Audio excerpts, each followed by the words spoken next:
Up and down. Hi, everybody. Welcome to the February Somerville Bicycle Advisory Committee meeting here at the Tufts Administrative Building in West Somerville. Oh, wow. So yeah, we will start with just going around. We do a little icebreaker, see who's here, check in, show that we have quorum. And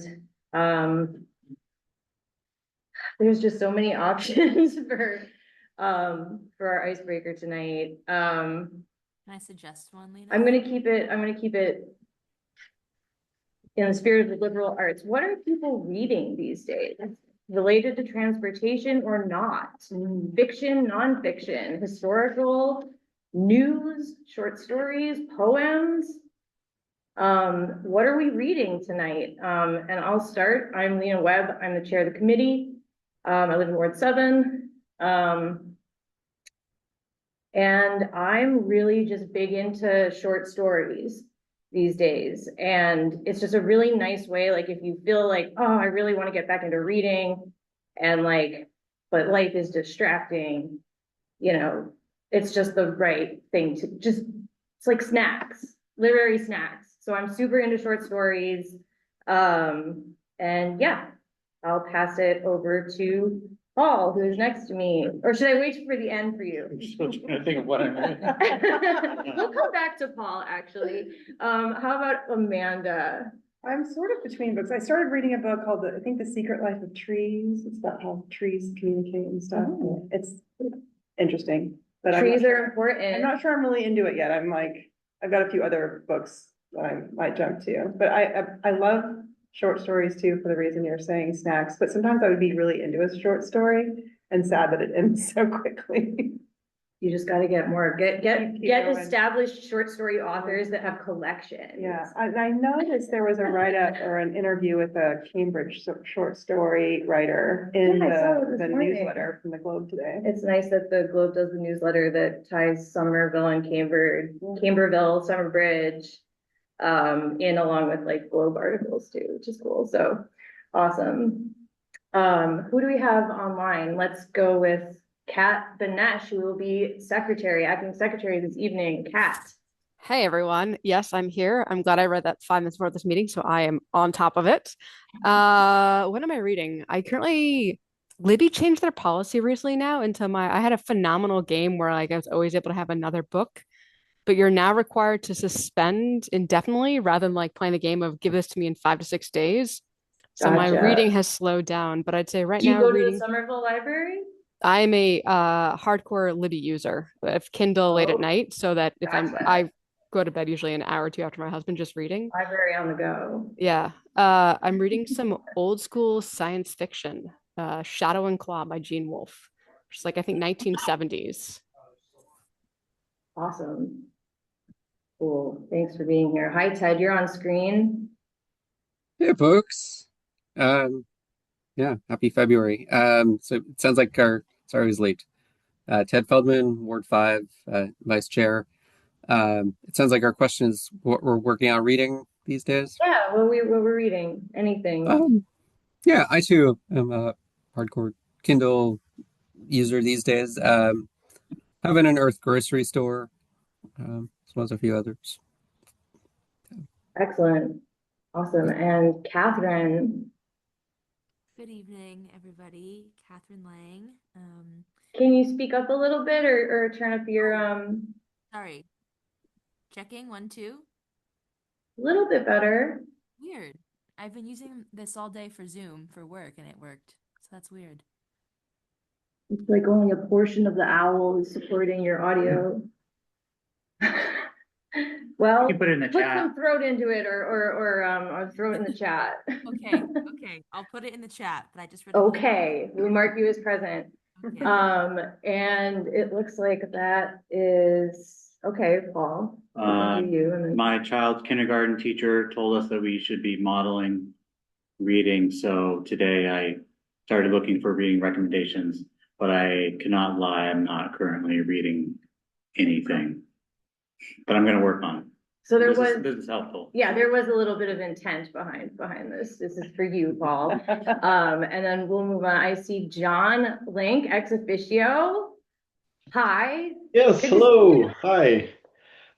Happy to be here. Sorry I couldn't make the first one. It was a city council meeting at the same time. But yes. So for me, I'm not reading anything exciting at the moment. What I'm reading is a book on how to deal with and help out picky eaters. It's because I have an extremely picky eater in my family. Is it helpful? It is extremely hard to read. So far it has not been. In the Like classic way that technical? but Like, it's not even this much, it's like it's just very long-winded to like it's like yeah. please just get like I know that you could probably put this into like a pamphlet, but instead we're making it into a book. So there's just a lot of like repetition that makes it really hard to get through quickly. Gotcha. But it's good work, good time spent. Yes, I hope so, yeah. It will be. I was a very, very picky eater. I don't even want to start because this will just be talking about stuff. But yes, there's a light on the other side of the tunnel. I came out of it. I knew a really nice family of Italians that were great cooks and also patient. So thank you. It'll be good. Brad, I was gonna ask Greg. Okay, Greg. Another ex officio. Greg Hannafin, transportation planner with the mobility division and liaison to the committee. I am currently rereading a story that I had read a long time ago called The Romance of the Three Kingdoms, which is a historical fiction about period of time in China at the sort of end of the Han Dynasty and the fall of the Han Dynasty and the sort of political warring that occurred after that. Wow, So that sounds awesome. Yeah. Like, I wish you would just like maybe do a podcast about the book so that I can like listen to you talk about the book some more. there's also a very fun video game that actually got me into the books. What's the name of the video It's called game? Dynasty Warriors. Dynasty Warriors, okay. Yeah, they haven't made it in a number of years, but it was like a childhood favorite of mine. I play Zelda. I'm a Zelda player personally, but anyway, awesome. And Brad, you're here with us tonight. Are you everybody. special guest? In what capacity are you here, Brad? Just saying hello, hey everybody, Brad Rawson, Somerville resident. I serve the city as Director of Mobility and OSPCD, part of the great team that Greg and Risha serve on. And I do like to attend our standing committees that we serve as liaisons to at least once a year. Say hello, thank everybody for their service. We've got a big year ahead of us. We've got a great productive year behind us, and we're super optimistic for the year ahead. Councilor Link joining us. I think we've got a lot to look forward to here in 2026. I'm one of those readers that has multiple books at any given time, Lena. Probably literally have 4, 5, 6 books, depending on what kind of day it's been. But the one I'll choose to highlight for this quick icebreaker is the history of music, released a couple of years ago by the great Questlove, also known as Samir Thompson. Strongly recommend it. Excellent. Wow. Cool. Well, Paul, I hope you have something to chew on there. And that's great. I'm so glad that we're all here. It's so great to see you. And we can just go right in. We are all here. We've made quorum. Kat is acting secretary, and then we're going to approve Tom's excellent January meeting minutes. So if I can get a motion to approve the January meeting minutes. I see Ted and second by Amanda.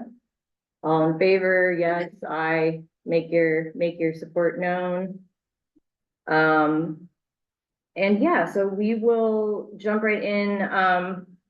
We have kind of 2 opportunities for newness in SBAC right now. We have a new mayoral administration, and we have the opportunity to put out a call for new members for SBAC.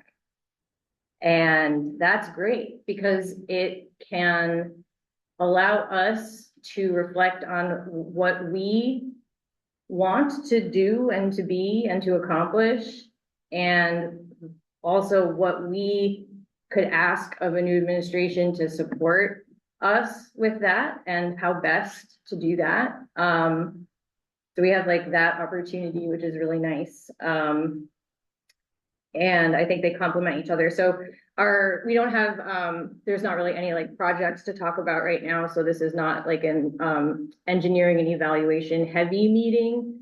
You know, we've got some projects we've already talked about, more on the way. It's cold. What can you do?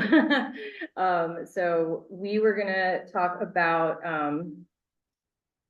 both how would SBAC like to come together to meet with the new administration, and what format? Should we draft a letter? Last meeting, we established an interest in doing it at all. And so this meeting, we're going to basically say like, yes, we would like to write a letter and set up an in-person meeting or something like that. So we're gonna attend to that business. And then also in the new membership half of it, I think, Greg, you said that we could kind of go over some of the questions that were asked of the members for the last round of applicants, and kind of go over those Yeah. questions. I don't know if did you have those, or like we can talk about it, or Yeah, so we have prepared sort of a template okay. for the call for new members and the application that we can post. And so we can pull those up, and Sure. I think there are a couple of things that we had posed to the committee last time, namely around sort of defining what your goals are and how you would like to describe the committee to someone who's potentially interested in joining it. Yeah, and I think that it is, well, we can share more when we get to that part of the agenda, but we can provide, you know, some minor updates on the city end as well in terms of process. Okay, cool. Sorry, I'm trying to.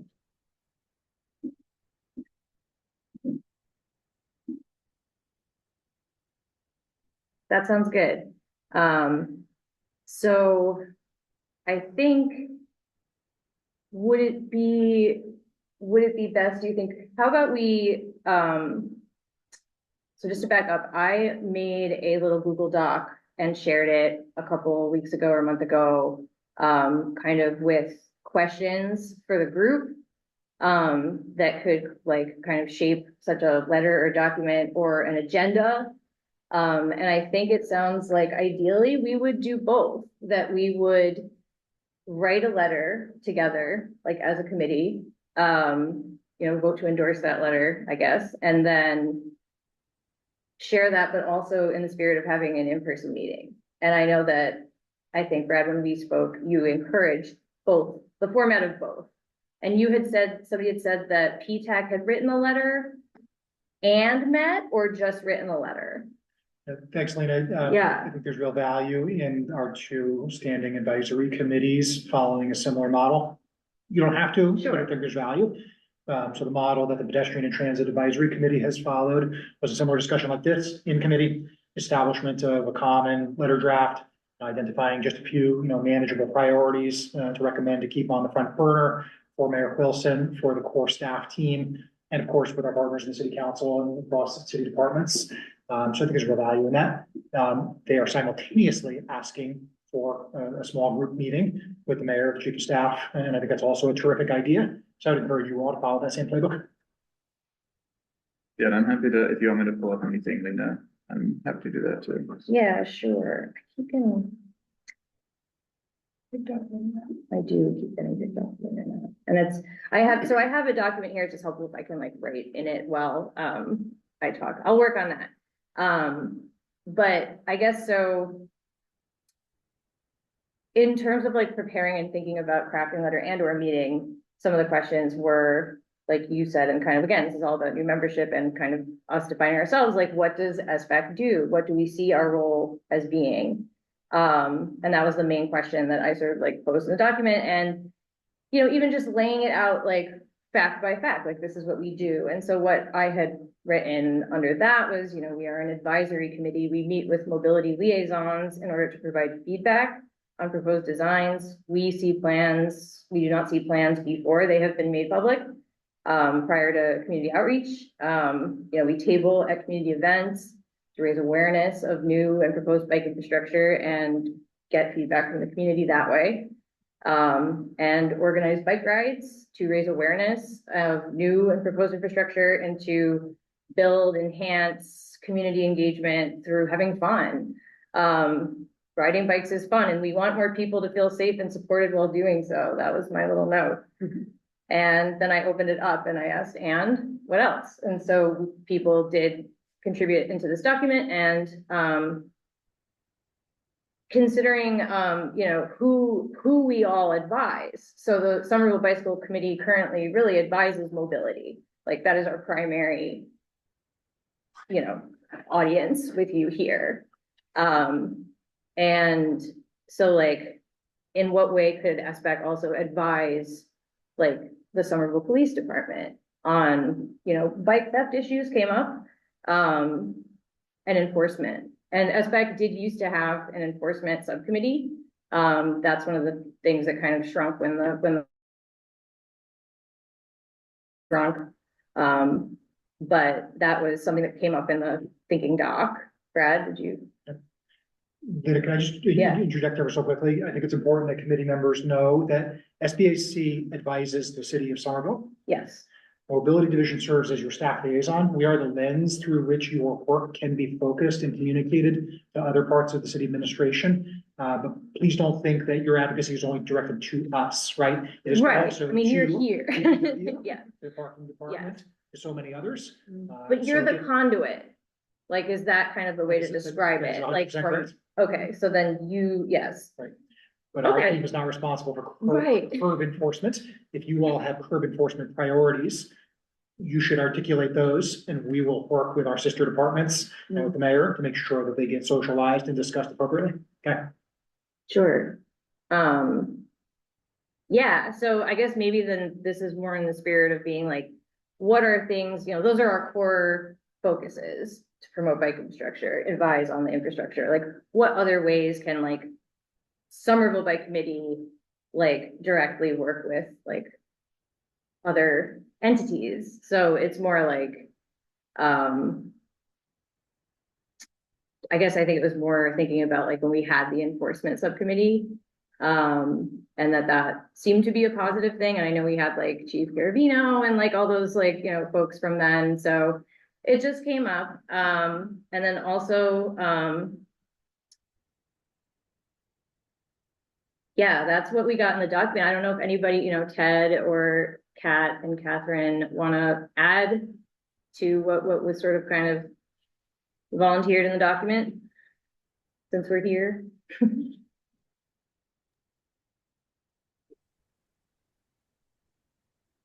Sure, I think those are great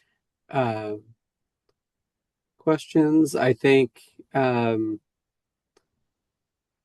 would be sort of, where do we kind of want to see biking in the city go? Like, what do we see as the evolution? Kind of as our bike network becomes reality. And I think how can we kind of help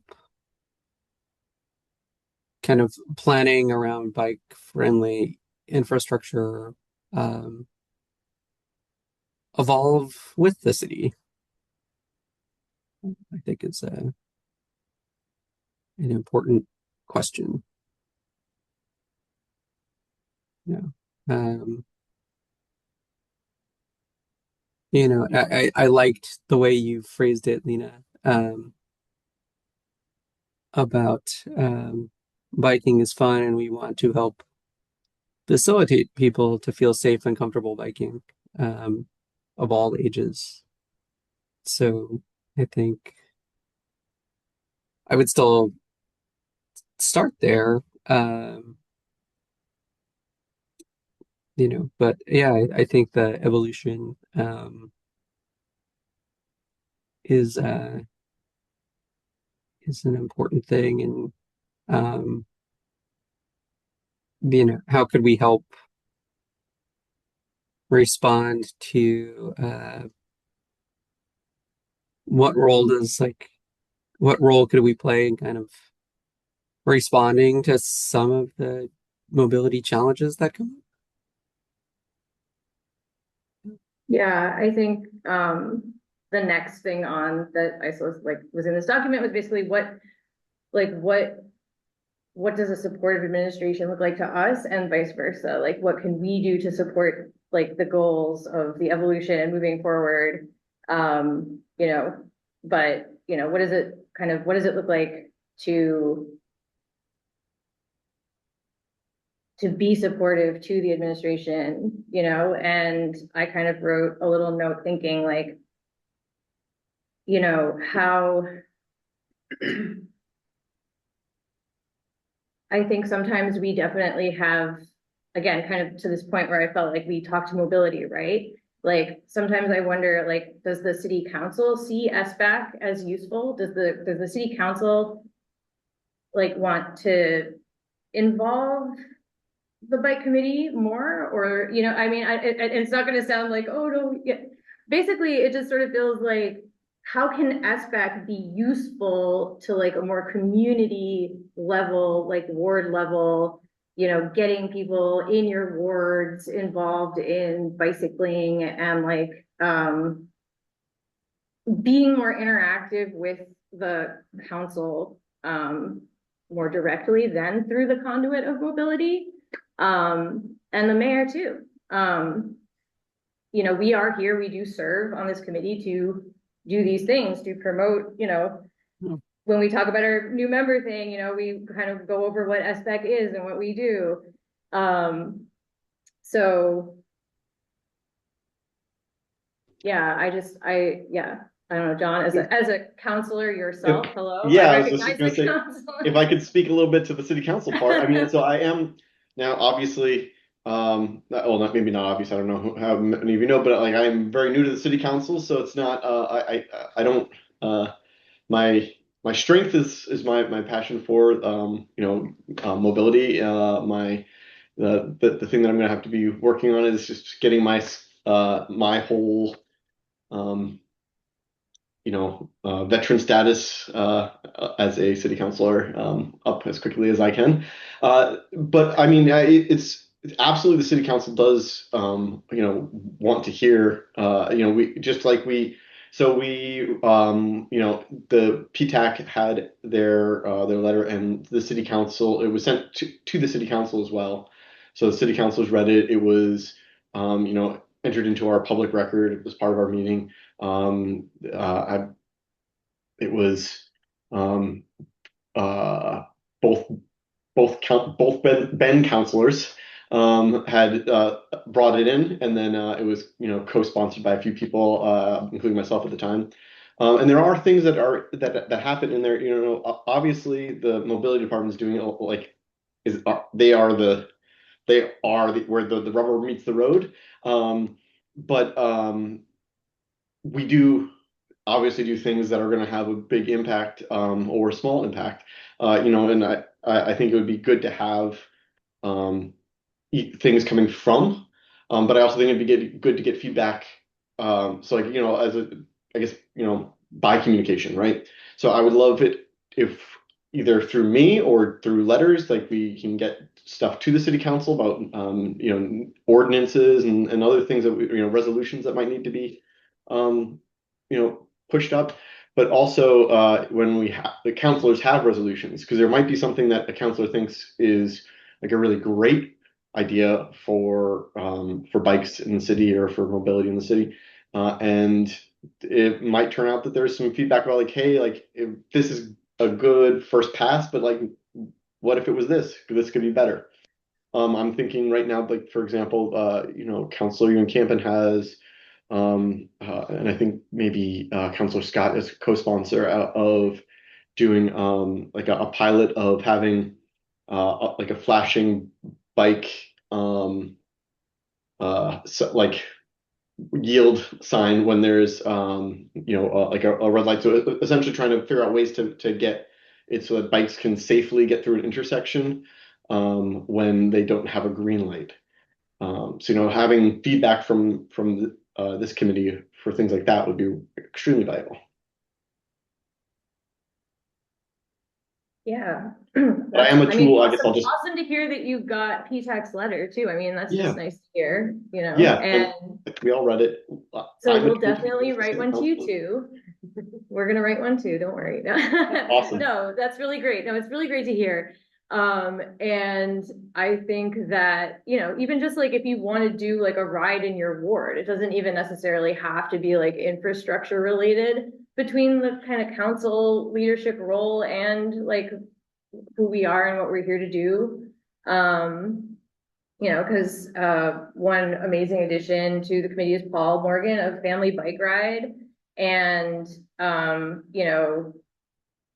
I just having rides again is so important because like I can't emphasize enough how we went through a drought with the pandemic and like we just couldn't do outreach. And so that's why we're very grateful for the city for helping us put out this past call for new members, which resulted in these amazing new members, Kat, Catherine, Adrienne, Amanda, Paul. Yeah, it's been so helpful and we're really excited to do it again. So again, good, we're talking about that tonight as well. So just having group rides and joy and riding around Somerville and highlighting infrastructure and actually kind of trying to keep up and say like, hey, if we want to have this fun Halloween ride, you better have that protected bike lane ready so that all ages and all abilities can come and enjoy the fun ride. So there's a little competitive spirit and wanting to plan a great event and have a wonderful green carpet, whatever laid out. Just even thinking about it in that capacity too, because for a while we weren't really having a lot of social things going on, and so we were just sort of looking at plans and being more like a little nerdy about things, which is also just a great part of this committee, by the way. We have a very excellent subcommittee of nerds, led by former chair Tom Lamar, where you can really be your kind of armchair traffic engineer, or just really think carefully about the plans that we see and thinking about it from the handlebar perspective rather than the windshield perspective, being the wheels on the lane and being out there in that way. So that sounds good. I'm glad that we had some good feedback in the form here, but it's also good just to like talk about it and think about what's possible with SBAC, what we do, what we want to promote, what we do. And I guess that can kind of, unless there's does anyone have anything else? Because we could segue into new membership conversation if that sounds good. I guess one more yeah. thing I could maybe add, one of the things that PTAC did that I think it would be useful here as well is, so they actually did a kind of like an analysis of the McGrath Boulevardization project and kind of gave some feedback on like these are the things that we as pedestrians love, and here's some things that we don't love so much.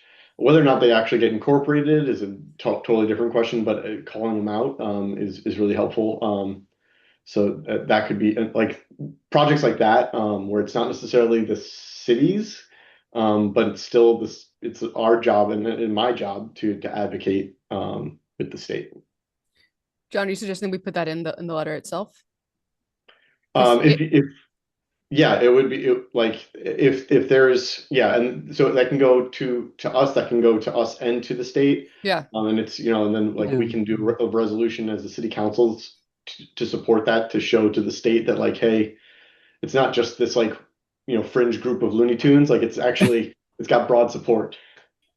I mean, Yeah, I think that's super helpful feedback because we usually do submit written feedback, or for state projects, it might be through the state's, the appropriate email address. But I don't think it usually makes the light of day of the council. Yeah. Yeah. Considering like that project, I think is like our Somerville's big dig. And so though I know Somerville also, yeah. That's a good one. Thank you. Team, if it's okay, can I just jump in and address Kat's question a second ago? So I wanted to make sure everybody's clear. Pedestrian and Transit Advisory Committee has filed multiple formal letters with the city council in recent months. One of them is the new administration priorities letter that I mentioned a few minutes ago. A different one is a specific letter to Mass DOT providing comment on the 25% design from Yeah. Graff Boulevard that Councilor Link just mentioned. So again, SBAC, you should not limit yourselves to one formal communication with mayor, the city council, state delegation, city staff, state agencies.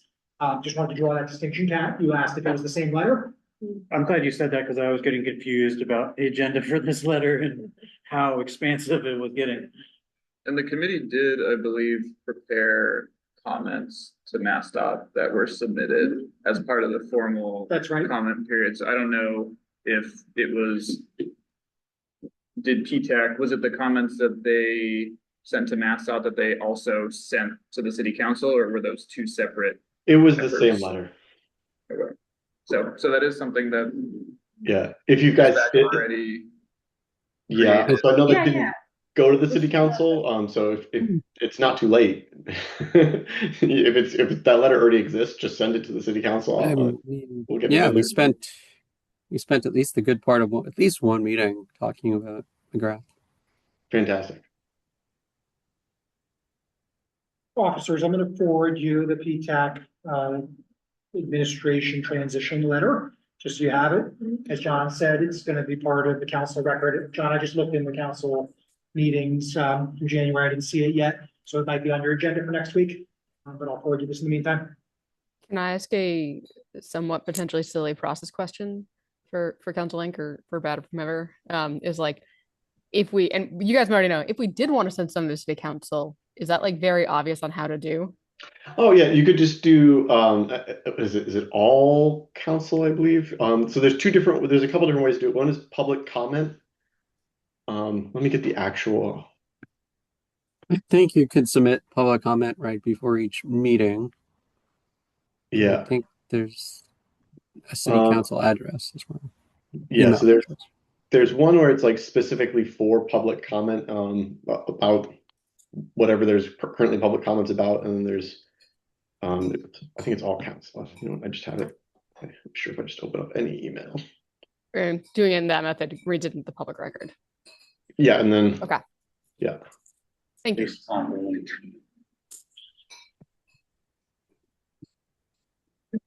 there's like, this vent is very loud. So we're like, I know, I feel, Leaning if in. I'm looking like this, it's because there's a very loud vent that is like providing a sound barrier, like directly in front of my ear. I think it's like perfectly aligned to cancel half of everything that is being said.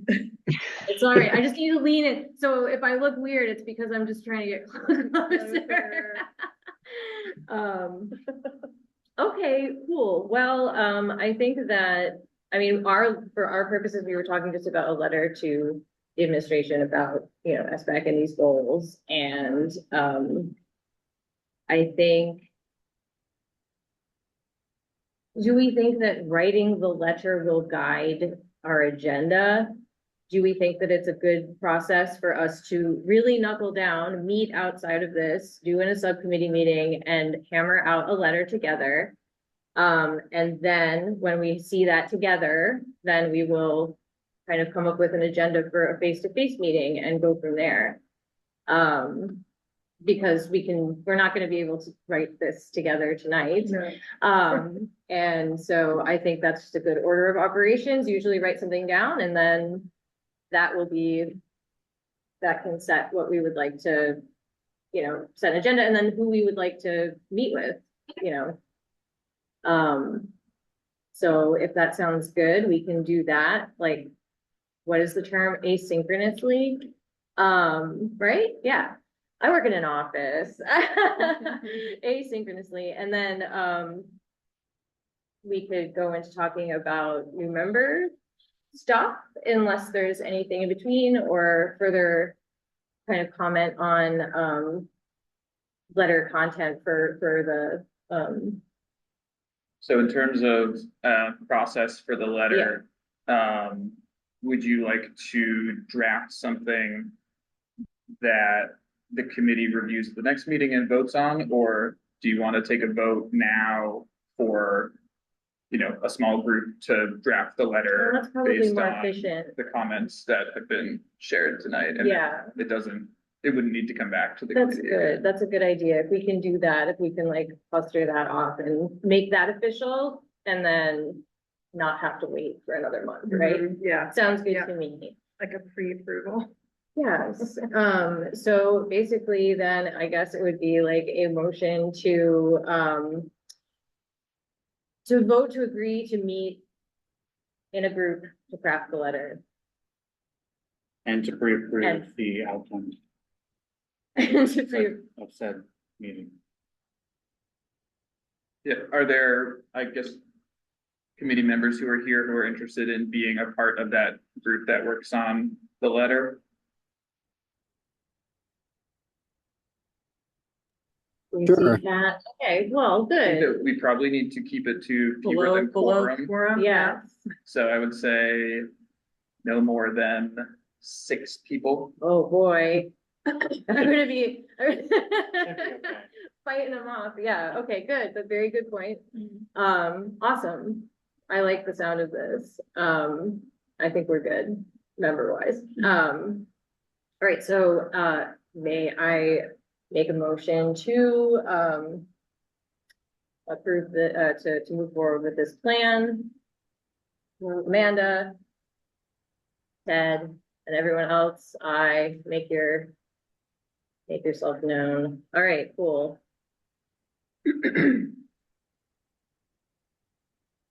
It'll be fun. We could go to a coffee shop.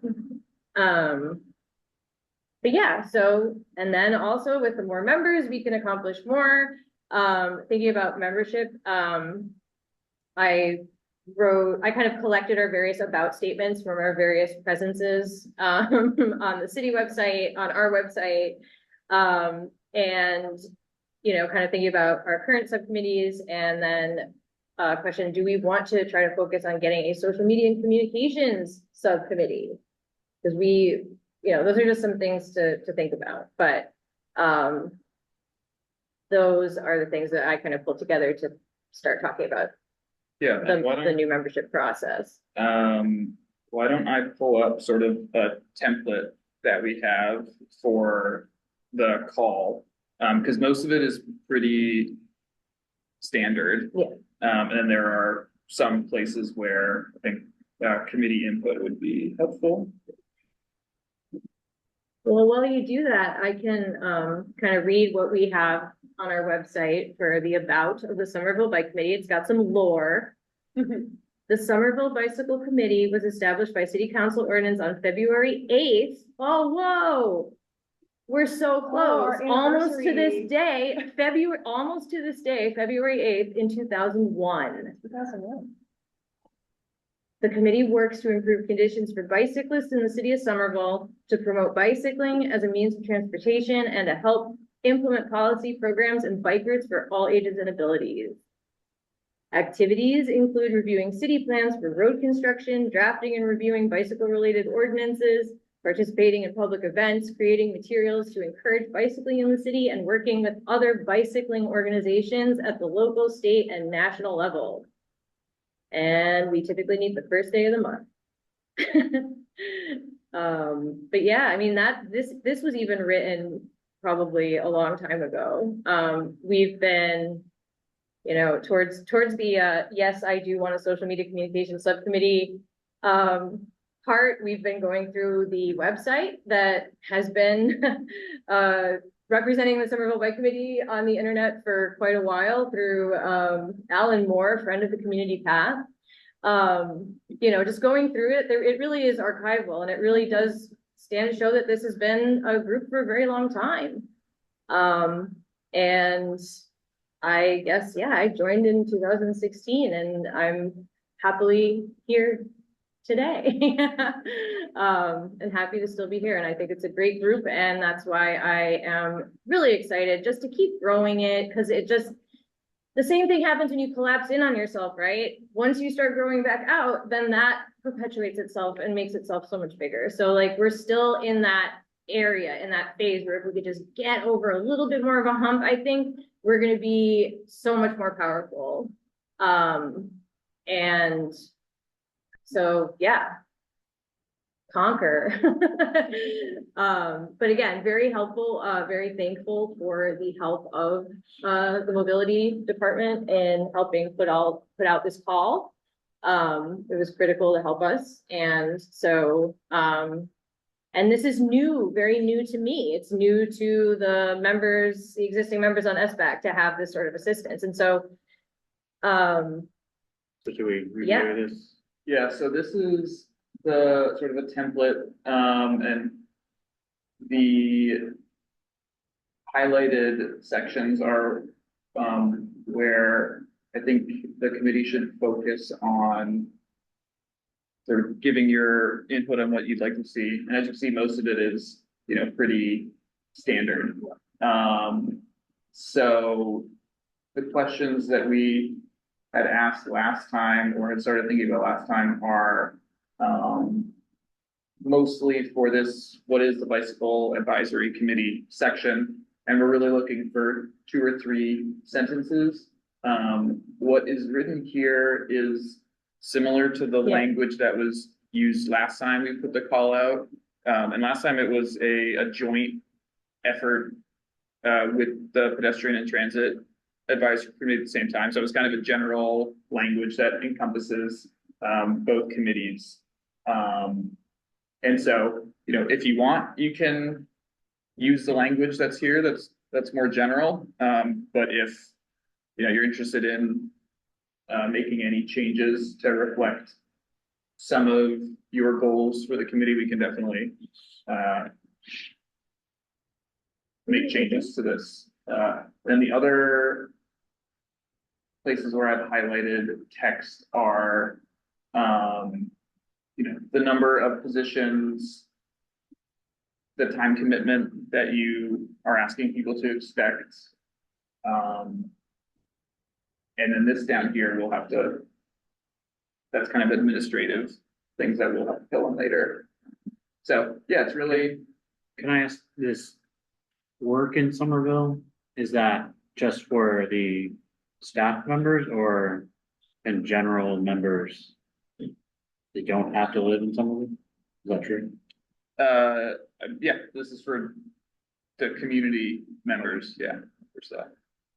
we people, I think, have to live here, or at least that's how we played it. That's how it's going. Well, it says there that you could work in Somerville and still Oh, join. work, or, I see, live or work.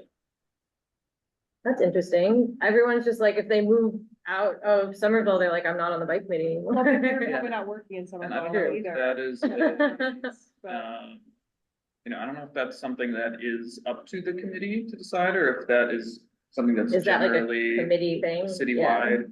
You know, why don't I suggest the staff does a little bit of research to make sure that we know, is that an artifact of another Yeah. era? Does that reflect conversations that this committee had a year ago or 2 years ago during our last maybe recruitment push? I imagine that it's up to your discretion, but let us do some quick due diligence to make sure that we're not missing anything. Yeah, so I think a good use of time is to focus on this, what is So the it bicycle? it seems fine. The only thing that maybe is missing is encouraging, something about encouraging. What? Well, I'm using this to see if there's anything missing in that yellow highlighted thing. Right. So the only area of activities that I see is that there's nothing about encouraging cycling. It says, you know, trying to make it better. So but I don't know, strong feelings, but maybe we could have a couple of words in there about that. If we're doing like, bagel meetups in the morning or rides or creating materials or something, a couple of words that would summarize all that very briefly. Yeah, I think that's a great point, Paul. I think even kind of after that first sentence, to create a safer and more equitable built environment for people of all ages and abilities, this sort of encompasses providing like technical feedback on plans and infrastructure, encouraging working on educational and encouragement initiatives, to make cycling safer, more comfortable, but also more fun. Probably a more eloquent way to say that, but that's kind of. So it could just be, do we have to write this right now, or what's our time? I don't know, time check, or what's our agenda? Well, we have a really good presentation on the key performance indicators that I'm looking forward to. I don't want to. We can, but we don't have to like track changes in person. we can I take didn't a get similar approach to what we just did for the letter to the mayor, where if we, get some ideas down here, then send this document to a small portion of the committee and turn that into the final. Let's do that so we can move on to because there's a lot of, you folks have a lot to present. So. We look at you. I know we want to eat some popcorn and see some graphs. We just want to hang out and look at some graphs. That's really true. And this is all fun though, and I think it is fun to think about, and I think it's fun to do. And let's definitely agree formally to do this in a small working group. So can I please make a motion to take this into a smaller group to hammer out the rest of the language? Sure. Shouldn't take long. Amanda, and any seconded by Paul. And everyone make your vote known. Aye, raise your hand. Excellent. We will work this out.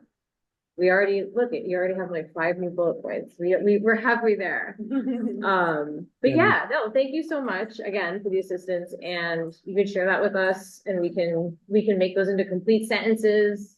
You can do that.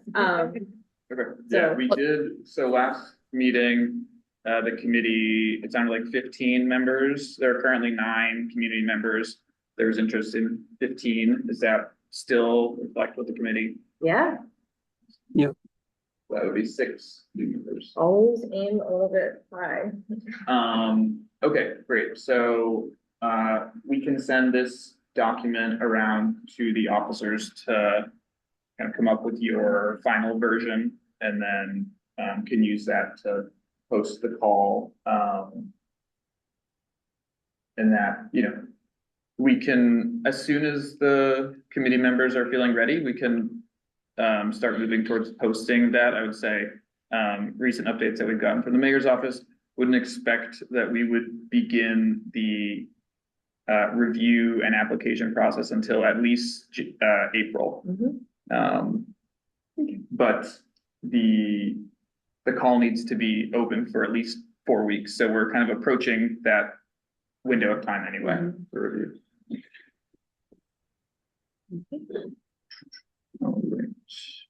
Sounds good. Maybe the snow will be melted. Okay. Moving on to city update. Yes, please. Thank you.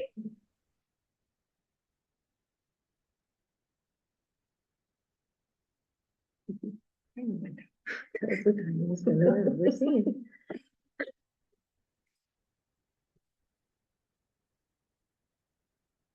So committee, hopefully everybody's had a chance to see the annual work product that Mobility Division produces for our community every January. This is an innovation that we've really, kind of been scaling now. It's probably the 5th year in a row that we've done this. And I think it's just important to kind of start this discussion with a why statement. Why do we do this? We know that our work has the potential to be very, very impactful, and to save lives and to transform mobility for our community, to support the larger official policies of the city of Somerville. And yet we also know that transportation policy is this curious blend of like hard science and engineering and social science. There's a lot of gray areas here. And often we talk about our projects, our programs, and our policies saying it's important to acknowledge that often we can solve 3 important problems, but we might create another one, right? We have an obligation to our community members to measure the effectiveness of our work. And that is not just limited to our built products, it's also to our engagement, our outreach, our coalition building work, because public engagement is critical to the Safe Streets movement. So anybody who's been following this innovation and evolution these last 5 years might remember that in 2021 and 2022, we didn't have a chapter of this report on outreach and engagement, and we now do. We take so much pride. We've hired 2 staff positions in the last 5 years to try to have specialty expertise in-house to make sure that we are doing the work in a way that's consistent with our community members' desires. So with that as a preamble, the work product has grown to about 50 or 55 slides. And as we finish it up and publish it, we always say there could be more. Oh my goodness, we couldn't get to this one thing. The data were not available. There was no fine way to control for confounding variables. So if committee members or community members have ideas for the future, please let us know. We'll be happy to try to tell you if it's feasible, if it's been tried in the past. And this is really intended to be a living framework. So Greg and I and Rishika selected a few kind of representative samples, something like 15 or so out of 55 presentation slides. So let's jump right into it. You'll notice that we use a pretty, kind of predictable table of contents because it's pretty easy to get lost in these types of presentations. I think we've all seen them in our respective work and personal lives. So first kind of portion is really to diagnose and document travel patterns in a multimodal lens. So there's lots of transit ridership, there's lots of walking and biking data, there's lots of motor vehicle traffic data. Greg, would you love to talk quickly about this program, which you had led for a couple of years until we reassigned it and allowed you to move on to bigger and better things. So now Lily's managing this from our team. Sure. So this is data that we collect annually as part of the bicycle and pedestrian volunteer counts. And over the years, many bicycle advisory committee members have selected their favorite intersections to count. And I think over the past 2 or 3 years, we have collected data at every location or almost every location. So we feel like we have a really good understanding of what's happening at these intersections. In addition to the data itself, it's always really interesting to read the comments that people share about their observations. But one particular data point that we pulled out this year, which has been really interesting to look at the past couple of years with the opening of the community path extension, is how both bicycle and pedestrian traffic on the community path at the locations that we've collected has changed over the years. So you can definitely see a pretty clear correlation between the opening of the extension and increase in bike and pedestrian traffic, which in 2025 hit an all-time high. Greg, if I could offer one more kind of editorial comment or connect to scientific literature that hopefully you all are aware of. Induced demand is a real thing, no matter what mode of travel you're talking about. Lots of studies have been done all around the world. Adding a lane to a superhighway tends to be documented to bring more drivers to that superhighway. And therefore you end up with exactly the congestion problem that you were trying to solve by adding a lane to the highway. You add a bus to a route, generally transit agencies, and Kat knows this well, document increased ridership from increased frequency. safe streets designs, shared use paths like our incredible community path extension, really have been shown through a lot of peer work around the country, around the world, to really, do the, if you build it, they will come kind of dynamic. So it's not surprising to us to see transformative, user gains with the community path extension. But sometimes using statistics to document something that seems intuitively obvious to our community members is really worth it, and it's important. The storytelling matters, and we will find people curious and wanting to understand, and maybe even volunteer their time next year to help us with these counts.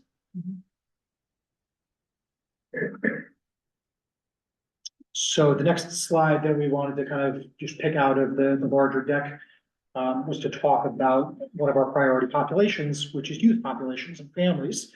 We're really lucky in Somerville that over the course of 10-ish years now, coming up in 10 years of an enrollment survey that Somerville Public Schools do, with our roughly 4,500 students and a slightly smaller group of families, of course, right? And it's important to notice, some caveats and some biases. This is not universal in terms of the survey completion. And as folks may know, self-reported behavior tends to be a little bit different in terms of its reliability than observed data.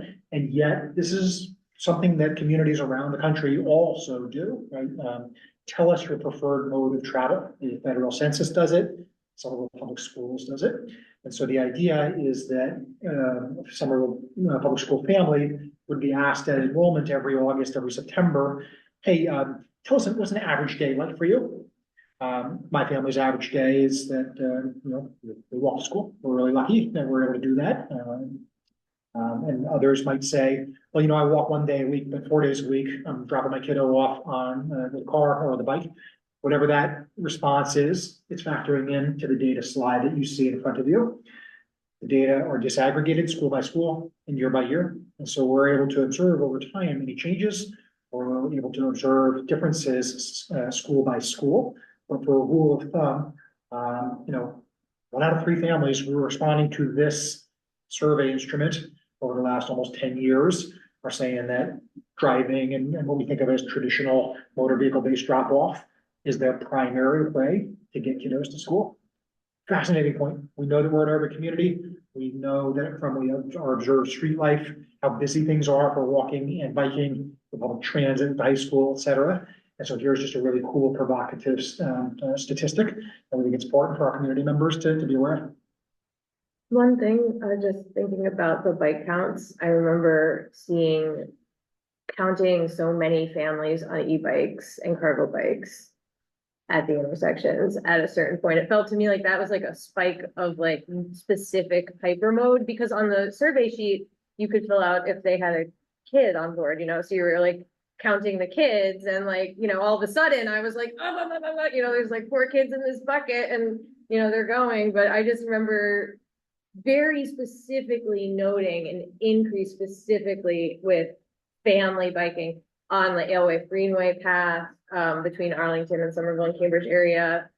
That's where I would go to do my counts, and it's just was notable without even like putting anything together in my mind. It's just like, whoa, so many kids now. I'm marking off so many kids on my sheet.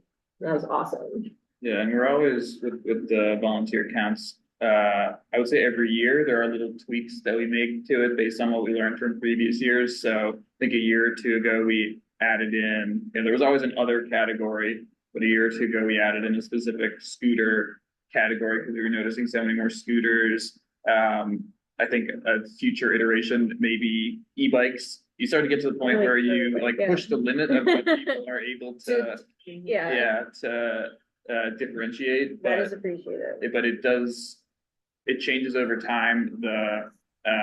We're balancing this change in behaviors over time with also wanting to have a data set that we can track over years. So there's even some more granular data that we don't show here because you can't necessarily track it year to year. So scooters, for example, we've been tracking that for a couple of years, but as time goes on, it will, have more data on that. Riding. Cats, yeah, like that. Yeah, no, this is super interesting. I really appreciate the context. I love when you guys know this out. And I love my cargo bike, and the kid loves the cargo bike.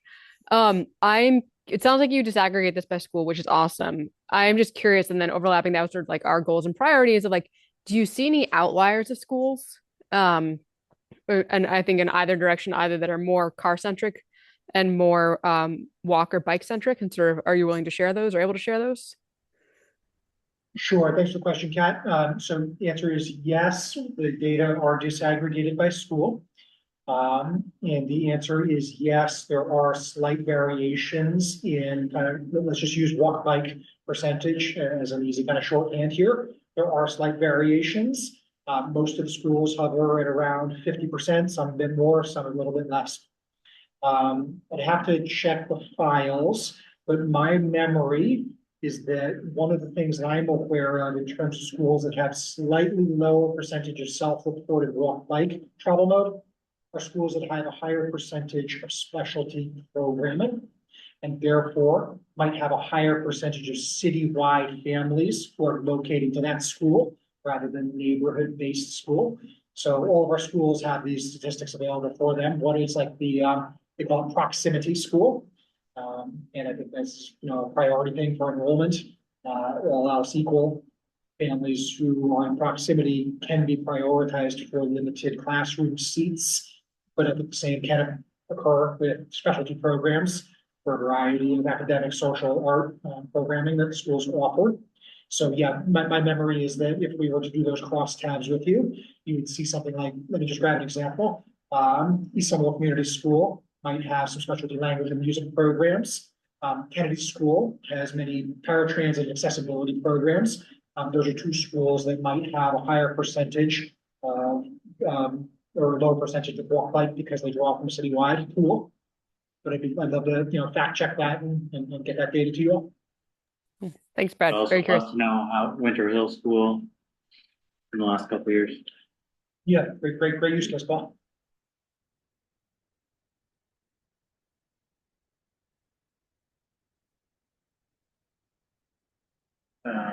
This is again showing the data that we collected from the volunteer counts. So I think the trends have stayed consistent over the past few years. We had a peak in 2023 and counts have stayed high since then. Since in the years after the pandemic, we've noticed an interesting trend, and this is something we've seen with the pedestrian counts as well, that the evening counts are consistently higher than the morning counts. And I think there could be a number of factors that influence that, but I'm sure one of them is work from home or changing commuting patterns. In the evening, even if somebody is working remotely, they may be more likely to be out and about or going to different activities, even if they weren't commuting somewhere in the morning. So I think that's definitely a pattern that a change in pattern that we've noticed in the last few years. But overall, what we're seeing is, continued high ridership. In the chat, Catherine wants to know what month does this take place?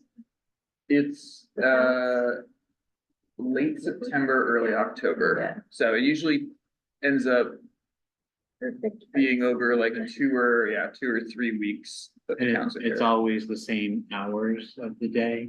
Yeah, well, yeah, pretty much. Yeah, there's 7:30 to 8:30 or 7 to 8.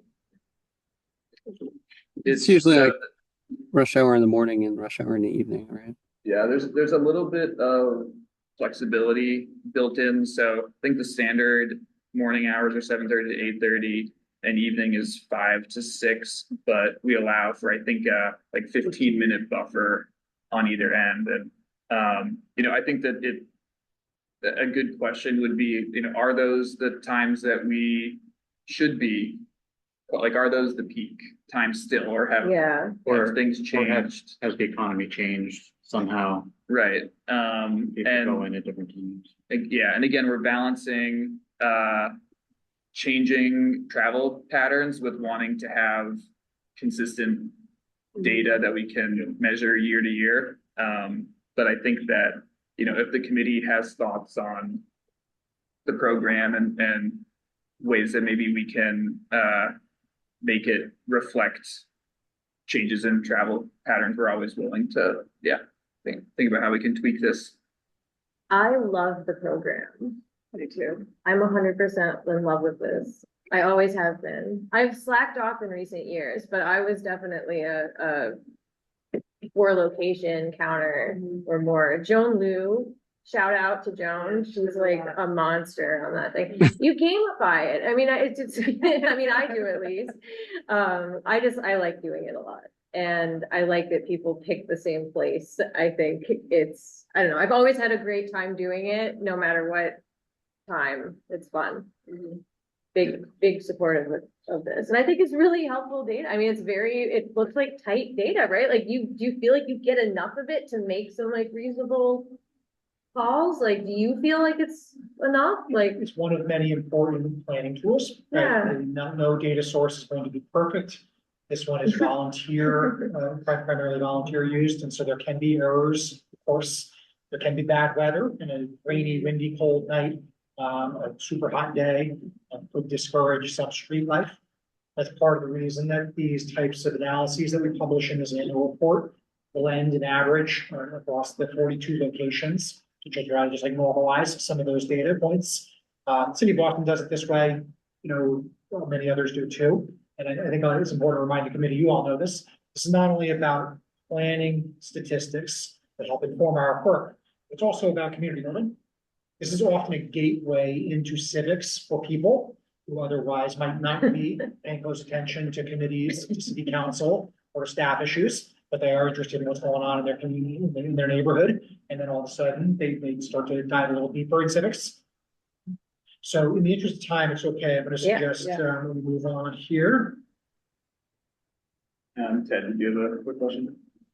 Yeah, I was gonna just add in saying I think this is fantastic and is a great way to engage the community. I've always had fun doing it, but my only other thought on timing is that some years ago I looked at the bike totem data from Cambridge and recall that like peak bike traffic tended to lag like the conventional rush hour by about an hour. But I think you make choices and the consistency year over year is fine. Noted. Thanks, Tim. So this is our Blue Bikes ridership data in Somerville, which I think mirrors a lot of what we were just describing with the volunteer counts, where I've seen continual increase, and the past couple of years has stayed at a similar level, but still very high. There's a lot more stations now than there used to be too. When I first moved here, I couldn't really bike because there wasn't any near my house. I can. And Amanda, that's an interesting point because again, the literature shows that ridership gets spiked when you achieve a certain density of stations in a neighborhood. Right, we've seen that metro area after metro area around the country. And so during generation one of bike share in Somerville, we felt like we were a little bit slow out of the gate. And part of that was the density of stations. And then we had some big station rollouts, 5-7 years ago. So that has helped us all the ridership growth over time. Yeah, one of the key draws with Blue Bikes and something that we hear every year in the rider survey that we put out is the convenience. And if there's no station near you or where you want to go, then it's not very convenient. So continuing to try to improve on that as much as we can. And here's another point though that's probably worth making here in small commercial. Affordability also matters a lot, and some of the work that Greg and I and our colleagues do in the other cities and towns is really work hard to make sure that the public-owned bike share model in Metro Boston remains affordable to regular people. Business models around the country have struggled, and ones that are privately owned and operated, and sometimes be more prone to really disproportionate price hikes that then leave many community members behind. So keep in mind, station density matters. Affordability matters, reliability matters, safe network, streets matters, and the addition of electric assist bikes in an appropriate proportion and has also been helpful in terms of stimulating ridership. So I'll try to be relatively quick here. When we really boil down some of our key performance indicators, crashes might be the single most important one. Right? Our work is geared towards saving lives, towards minimizing and avoiding and eliminating life-changing crashes. And so we start this little chapter of the report by describing all reported crashes. And that's an important caveat right there. If the crash is not reported, if there's an overnight side swipe where somebody is parked on the street and loses a mirror but chooses not to report this with Somerville police, that record is not going to be in this database, okay? Bike riders and pedestrians often feel that if they are not injured visibly or do not have property damage in a crash, that they do not choose to report things until an hour into their day. That has happened to me. I've experienced crashes on our streets where I chose not to file a report. That type of record is not in this database. Okay, so important caveat. But this is all crashes of all types, all severity. And what we see is a broad 15-year decrease over time. So much nuance, so many reasons why you might have a bad year, a good year. But when you actually really start to think about a large scale trend line, this is tremendously encouraging. This really gives me confidence that some of those toolkit of engagement, of engineering, of evaluation, of enforcement, of equity is moving the needle in terms of making our streets safer. Maybe we'll pause for questions after this one or after the next one. So let's get through a couple of quick ones. So not all crashes are created equal. Remember that the Vision Zero movement internationally is not geared towards eliminating crashes. We can never do that. That's an unrealistic goal. What we can commit ourselves to doing is reducing crashes with severe consequences. Often speed is the thing that we are really focused on, and vulnerable road users, the user group that we're really focused on. So this is an important crash statistic that Vision Zero communities around the world use, killed with severe injuries, right? KSI is the acronym that you sometimes see. And we all know the horrific period that we lived through as a community in 2019 to about 2022. 6 preventable deaths on our streets, 5 pedestrians, 1 person biking. We're really, really proud and humble to report that 2025 was the 3rd consecutive year of no fatal crashes on our streets. This is really, really important. We know that risk exists every day. Something awful could happen right now. So we never rest on our laurels, but this is an important statement that our toolkit is working. Also want to call attention to the pretty steady decrease over time of serious injury crashes. And we try to explain the details, and you can follow that link to the Mass DOT reporting manual to understand what constitutes a serious or severe injury. I spend a lot of time with peers around the country, and it's incredible when I'm sitting with my colleagues from the city of Milwaukee, for example, who experience 40 fatal crashes per year. Colleagues from the city of Boston who experience 20 fatal crashes per year. I don't know how those community members, those elected officials, those staff do it. We're really lucky that our numbers are so low in Somerville. Remember, 1 is too many. So we're not going to stop until both of these lines are converging and staying at 0. Last on this little part of the presentation, reported bike crashes. So although the kind of smoothed out statistical line shows a downward trend, we see how spiky this is. And then part of that is because we're lucky to have relatively few crashes in the first place. You can see an obvious valley during the heart of the COVID lockdown period and the fundamental changes in travel patterns of 2020 and 2021. If you take out that valley and actually focus on more like the 2016 to 2018 to 2019 period, and then compare it to the last 2 years, 22 to 25, that spike between 21 and 22 is not quite so alarming, right? It's almost like reverting to norm. But what we're really, really proud of is the drop in 24 to 25. We just showed you a moment ago our volunteer and staff reported peak hour counts show that we're pretty steady in terms of the increases and plateau these last couple of years. Our bike share ridership numbers are a good proxy to show ridership on the streets. There are more vulnerable road users, more people biking in Somerville and its surrounding streets and communities than there were 5 or 10 years ago. So when we see crash numbers like this, we're kind of encouraged. Once a week, too many, right? 30 or 50 reported like crashes per year is too many. We're going to work to drive those numbers down even further. But when you actually normalize by risk and by riders, there's a lot to be encouraged by here. So why don't I pause for any questions that you all may have? And thanks for the comments, Kim.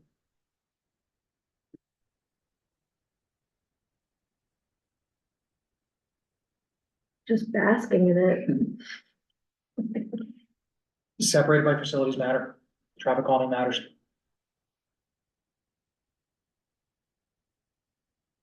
A couple years ago, we decided that even though Somerville's Vision Zero program really tries to achieve, cautious and respectful balance on not overemphasizing enforcement, we know that many community members across the community are feeling that things have deteriorated in the last 5 years in terms of dangerous behavior by motorists. So working with our partners at Somerville Police Department, we started publishing this data. You can find it on our open data portal. It's not like this is a big reveal. It was out there already, but we just use our soapbox and our opportunity to kind of spotlight these issues. Over the last roughly decade or so, we get a general sense of citations issued by SPD in Somerville. There are a couple dozen different types of citations in the open data portal you can find. Here are 3 ones that kind of resonate with many average folks: speeding, distracteds. And, we have had important conversations about cyclist behavior, about compliance, stopping in crosswalks, red light running. We've had important discussions about Idaho Stop. And so again, we're just trying to be honest about the fact that these conversations happen. So we included that cutout of the data. You see a bit of a spike there in 23, and there was, important conversation from our advocate community, our city council community, and SPV has worked to try to be as responsive as they can. So, yeah, just the data. But here's another one that obviously, really gets our gears turning. We're super excited about this. Because as I mentioned at the top, if our work, which are mayors, plural, multiple generations of mayor, multiple generations of city council and advocates have asked us for, which is, please implement traffic calming. If we were not seeing the results that we wanted, it would be really important to report that. So we've really built this culture in mobility division of collecting quantitative data using pneumatic tubes to count the number, the size, classification, and the speeds of motor vehicles on most, if not all, streets where we plan to build traffic calming. So it's really exciting for us to have these pre-post studies. Are there caveats in these data? Yeah, of course. Even in this engineering grade scientific data collection, you're typically only getting 48 hours or 72 hours of data. I will note that we do control for things like holidays. We control for seasonality. The data are only collected within about a 10-week window in the spring and the fall, typically. And we avoid holidays. So you try to get as representative a baseline and as representative a change condition as you can. But folks, this is transformative behavior change. Remember that if you build an isolated speed hump or an isolated raised crosswalk, you may change behavior right on top of that traffic calming feature. But our research has also shown that 200 feet up, 5 houses up, a block down, if you don't have a corridor scale to your traffic calming intervention, then people will revert to their aggressive and fast driving behavior. So this is part of the reason that if you step out front of this office on a Holland Street, there are raised crosswalks like every couple hundred feet. And I ride the 8788 bus all the time, and I'm amazed by the operators. I watch my partners at fire department mobilize from Teal Square all the time on the street. Do not take these things for granted, but corridor scale intervention matters. So that's what you see on these streets. When I talk about an isolated speed hump here or there, talk about every couple 100 feet, every 300 feet. That's what NACDA recommends. That's what our peer cities say. So yeah, not every street is created equal. Not every speed hump is created equal. Quality control can be challenging, and sometimes you have larger, more aggressive speed humps. Sometimes you have flatter, smaller ones. We have gotten better at QA and quality assurance with our contractors over time. I remember last year we built some speed humps on Florence Street in East Somerville near a playground, and I thought that they might barely have met our specifications, but weren't quite big enough. And so you see that in Florence Street, okay, yeah, 3% of vehicles after the intervention are still speeding. But look at the transformative change places like Cameron Avenue, of course. Well, Cameron Avenue is like, before its design, everything about its design promoted speeding. So that's like an extreme black to white situation, because like uphill, downhill, these wide sweeping, like everything. Yeah, that's such a good example. And it's a really, I mean, it's a really great piece of infrastructure, but it's a great example when you put it this way.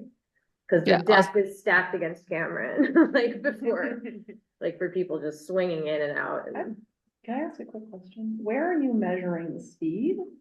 I live on one of these streets. Great question, Anna. So typically what we try to do is find what we think of as the fastest section of the street. So in between stop controlled intersections, in between signalized intersections. But then even within that, like you do typically have to find a fire hydrant or a signpost to chain your collection equipment to. So it's not always perfect. You know, maybe we sometimes get not exactly the fastest location, or maybe the after counting location is too close to a speed hump. This is kind of the next generation of our research, is to try to figure out, kind of peel the onion back a little bit and not just rest on our laurels and say everything's perfect or everything's scientific. We actually want to dig a little deeper and say, hey, is that particular location representative? So if you feel that your block, oh, no, I'm seeing more speeding here, or vice versa, like, oh, no, nobody's going anywhere here, we welcome that feedback. I just want to add, this slide is my favorite slide on the entire deck, Brad. Thank you to you and the whole team. It's awesome. I'll also say on Laurel Street, I know they had to do 2 iterations of it. I think I'm glad to hear the QA process improving. I totally understand that happens. The first iteration, the speed bumps were rough, even on my bike. They were so big, but this is just awesome. Like, this is so incredible stuff. Thanks, Scott. Yeah, constant innovation, constant process improvement. And, you know, we all know some of the criticism of Somerville's traffic calming programs in our first couple of years.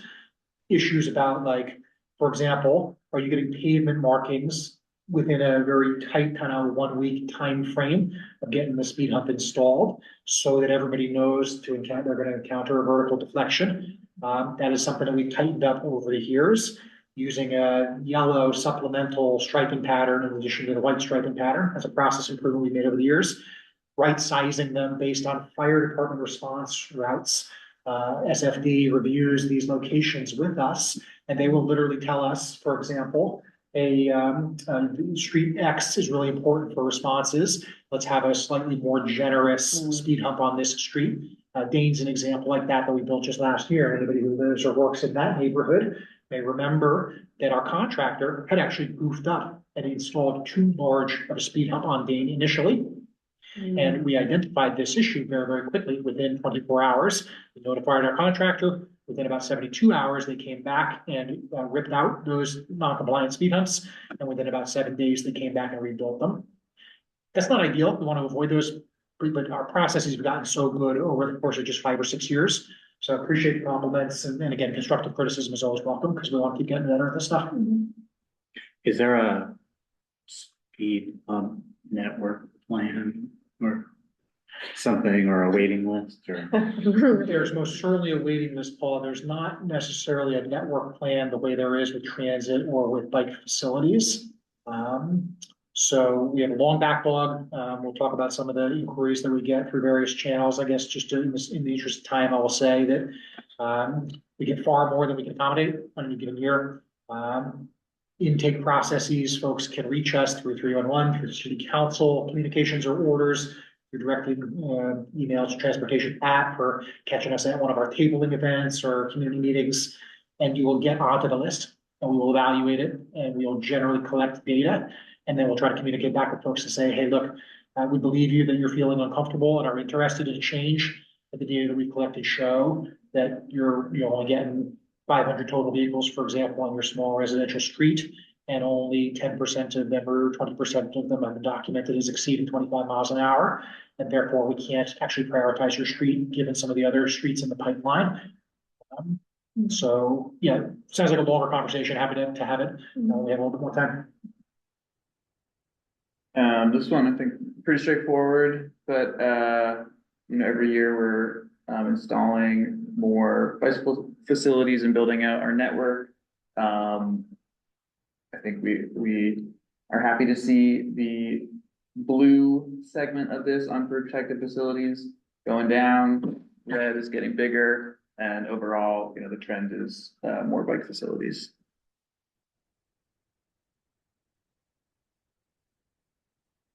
Yeah, and I guess we'll kind of bring things home here. Oh, sorry, Leanne. Oh, no. Okay. So we'll bring things home with just a handful of outreach and engagement slides. Try to be a little quicker here. So we've talked about the growth, the really intentionality of coalition building work that we do to inform our community, to consult, to engage, to accept feedback, whether it's positive, negative, or somewhere in between. One of the ways that we do that is by pounding the pavement. I'm really proud that our little team of 8 people supported 120 outreach events of various types last year. The year before that, it was 101. The year before that, it was 100. We're not messing around. We prioritize bringing content to people and not simply relying on meetings like this one for our community members to get information, to make their voices heard. These events can include, door knocking and flyering, merchant visits, bus stop, bus rider outreach, tabling at arrival dismissal at our schools, dedicated outreach at senior housing and other priority buildings, tabling at our community events, like our street closures and street parades, and of course, project-based events. So you see this kind of seasonality, which is interesting. It kind of blows my mind that our little team of 8 would be able to support an average, 25 meetings in a month of October. That's pretty wacky and pretty wild. So please remember, we do get fatigued. We are human beings, but this is really important. We prioritize it.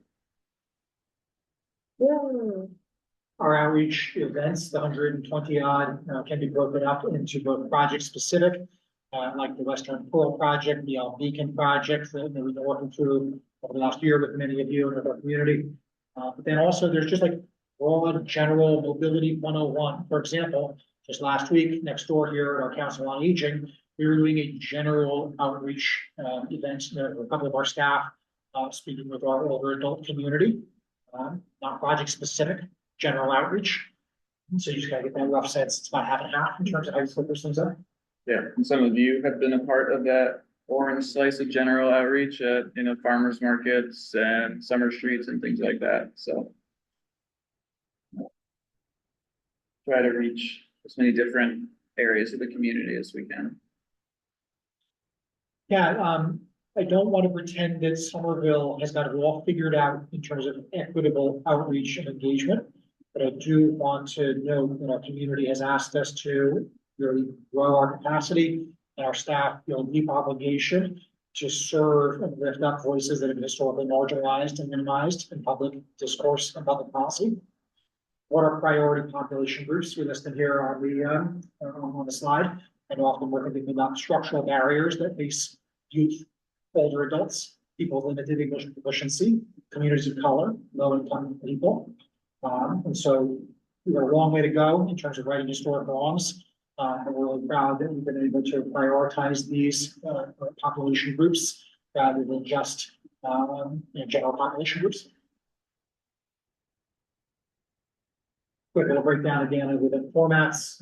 So you see there are those fun walk audits that many of you have supported and done with us. You'll remember when we did Powderhouse Circle 5 years ago together. That was super, super fun. Greg, you helped with one on the West Broadway corridor for a project you were managing. That's going to start construction in the next couple of months. The Union Square Streetscape and Plaza project that John, I think you were at, representing the council. It's just super, super cool to think about all these different ways we can meet people where they're at.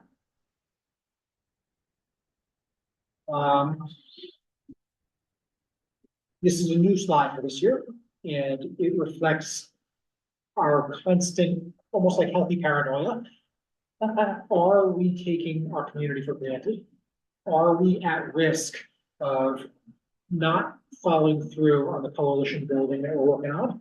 Are we at risk of falling into stereotypes that sometimes folks think we do, which is, oh, a transportation project is coming into this neighborhood, and it's just citywide advocates who live across town who are coming over here telling us how to design our street in our neighborhood.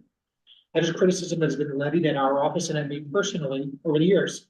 We take it seriously, and we work to address it. Build coalitions at the local level, not just at the citywide level. And so one of the ways that we figure out if this is working is by surveying participants in our processes. So this slide and the next one, I think, talk about feedback in our project development processes, projects like Tough Street, which is, more than halfway done with this construction, et cetera. So we will ask our participants, hey, tell us about your average travel patterns. So you can select multiple modes of travel. And so we are here, we are able to say, folks who've been, coming to our flyering events, our tabling events, filling out our surveys, say that they ride the bus, that they walk, that they drive. So here's one way to understand who is showing up and who is participating. Right, if you go to the next one, this one is very, very similar. Do you live on this street that we are proposing changes for? Do you live in the immediate neighborhood around the street that we are proposing to make changes for? Or perhaps you experience this a little bit less. Tough Street, I'm over there all the time for kid activities at Capuano School, but I don't live in that neighborhood. So if I was filling out this survey, perhaps my participation would be captured in the gray area, right? I live across town in Somerville on this street, but it's not the same as the folks who live here every day. So we're proud that we seem to be reaching folks who are really closest to our projects. And again, this is a constant area of process improvement for us to try to make sure that we give people the information that they need and meaningful opportunities to contribute to our project designs. This is true the last one. We're starting to get over time now. Like one or two. So yeah, 311. When in doubt, please use 311. Please tell your friends, your neighbors, your electeds. They know me. The data are so important. And even though people still in 2026 sometimes say, oh, I didn't see action on this. It got closed down without a satisfactory resolution. Our office meets every other Friday and we review everything that comes into Transportation Act and to SY 311. And it totals up to more than 500 employees per year. We do our best to be responsive and timely and accurate with all the information. So really cool to see the demands, the esoteric issues and the common issues. No surprise, traffic calming is a dominant theme. So why don't I stand more on this one, have to answer any questions. Yeah, I think this pairs well with the graph that we were showing earlier with the, you hear a lot about traffic calming. We have a lot of traffic calming projects and they're making a difference. And then I think last but not least, traffic calming is impactful, saves lives, and it can slow folks down. And people who have different needs, different abilities, different jobs can say, this is making my life and my experience harder. And so it's really important for us to continue to use a tool like 311 to say, are our residents continuing to demand these solutions? What is proportionality of positive versus negative, optimism versus concern, demand versus complaint? And over the last few years of doing this work, we have often seen a 3-to-1, 4-to-1, 5-to-1 ratio of people asking for more physical traffic calming. So again, this is only one of many inputs to our policymaking and our prioritization, but it is important. So we want to tell the story with this annual data report. So that's about it. Thanks for your patience. Sorry, we're 10 minutes over time here. As you can tell, we love this stuff. December and January for us tends to be a very reflective period every year, where we evaluate the work we've done, we get ready for the work ahead. We focus on coalition building, strategic planning, analytics, financial planning. The spring, summer, and fall are consumed with public engagement, with politics, with project meetings, with construction and implementation. And so this winter is a bit of a better sacred space, and we appreciate you all giving us some agenda time to talk about this one.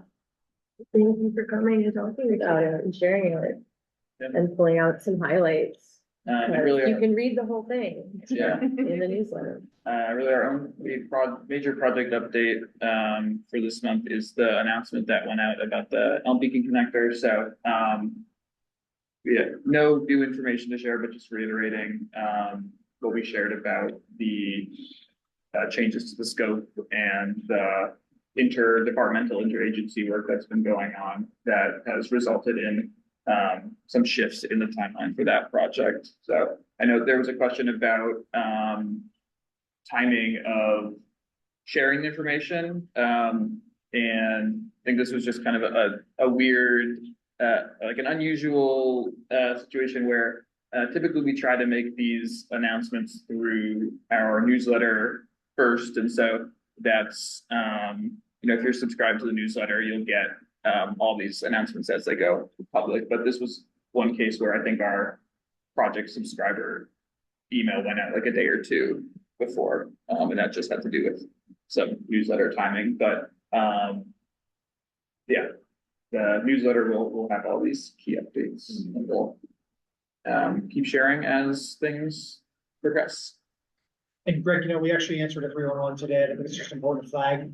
Quick build's a funny term, and sometimes constituents, community members, advocates think that quick build means from start to finish, project inception through project design, through project implementation should be quick.